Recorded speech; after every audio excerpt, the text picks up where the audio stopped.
లగడికపుల్లోని విద్యాశాఖ కమిషన్ కార్యాలయం ఎదుట ఉద్రిక్తత వాతావరణం నెలకొంది. ప్రభుత్వ పాఠశాలలో ఉన్న సమస్యలు పరిష్కరించాలని డిమాండ్ చేస్తూ విద్యాశాఖ కార్యాలయాన్ని ముట్టడించారు ఏబీవీపీ విద్యార్థులు. కార్యాలయంలోకి వెళ్లేందుకు ప్రయత్నించిన విద్యార్థి నాయకులను పోలీసులు అడ్డుకొని అరెస్ట్ చేశారు. ఈ క్రమంలో ఏబీవీపీ నాయకులు పోలీసులు మధ్య తోపులాట జరిగింది. కార్పొరేట్ ప్రైవేటు పాఠశాల యాజమాన్యాలు లక్షల రూపాయలు ఫీజులు దండుకుంటున్నా అధికారులు పట్టించుకోవడం లేదని మండిపడ్డారు.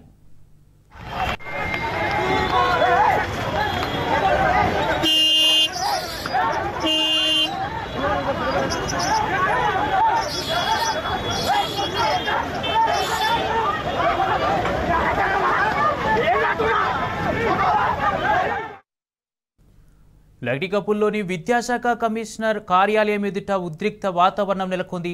ప్రభుత్వ పాఠశాలలో ఉన్న సమస్యలు పరిష్కరించాలని డిమాండ్ చేస్తూ విద్యాశాఖ కార్యాలయాన్ని ముట్టడించారు ఏబీవీపీ విద్యార్థులు. కార్యాలయంలోకి వెళ్లేందుకు ప్రయత్నించిన విద్యార్థి నాయకులను పోలీసులు అడ్డుకొని అరెస్ట్ చేశారు. ఈ క్రమంలో ఏబీవీపీ నాయకులు పోలీసుల మధ్య తోపులాట జరిగింది. కార్పొరేట్ ప్రైవేటు పాఠశాల యాజమాన్యాలు లక్షల రూపాయలు ఫీజులు దండుకుంటున్నా అధికారులు పట్టించుకోవడం లేదని మండిపడ్డారు.